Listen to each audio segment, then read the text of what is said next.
clear tu zong te in zavain chibai kabuk le vek cheuni. Fourth session of the 9th Mizoram Legislative Assembly 21st February 2025 chonu session a khanin pusi ngun lian chunga Longklai West bial tu zom tak mai khanin Longklai district in MVI kan nei lo thu asoya chu asoina video chu karon play dona ka play zo hianin karon tuin hi vele don bokani le play photang tin palina chun transport department khil Longklai khi district kan niangin MVI kan nei lawa license plate chung sang kan buai ko maya minister po hi ka zo thina kan la tep ti reng ani maya a district riang ruang ina MVI han nei lo chu MVI te attest tir tu le ati tu an nia ela hian license te po sing ni le sang khat le zaruk le somthum le pariat lai ni motor sing khat sang ni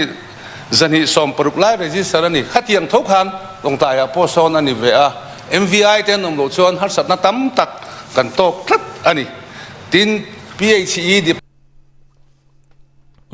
kha pusingun lian chunga MLA zom tak khanin asoi chiang fu maya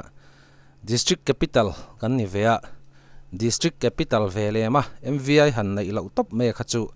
a hril hai thak em mai ni tuna hian sia ha MVI hi Longklai nen kanin trauma sia ha lama om khachuanin Longklai lama license la tur te tan khanin a boi thak zo vek to thina ni next week kha angai le to thina sia ha nen tuna hen kain trauma MVI lak takani tin hani ber mai chu Longklai in MVI kan nei lo hi big takin thingtlang lama kan unaw te hianin an tuar ber ni hian ka ria license la turin an local thina Longklai khopuya MVI ber om lo kha chuanin license lak ngot thu kha om lowa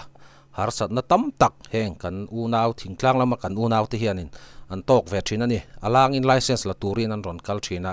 ma se MVI om lo ta kha chuanin an du aya tam an du aya rei kha an cham ta thina har sat na men lo kha Longklai district mi puite hianin kan tuar ve ni ti te po kha kan han tlang au vele ngal bok ni ta se ti chuanin MVI kan nei lo na hi arei to khop me sarkar hianin kan ron da ang an ti ve thina voin ni thlangin Longklai in MVI kan la nei lo hi chu alu hei thlak ve deuh in ka ria Longklai in MVI kan nei theina tur ani kha chuanin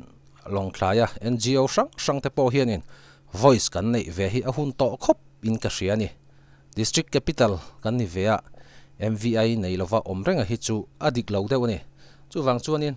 Longklai district mi puite po hianin heng tiang kong ate po hin kan tran rual a hun to khop in ka ria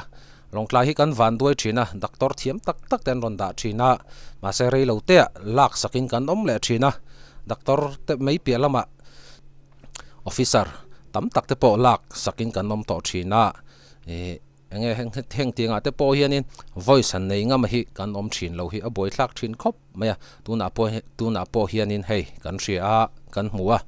MVI kan nei lo na hi nikum December nge November thla vel tang khanin MVI hi kan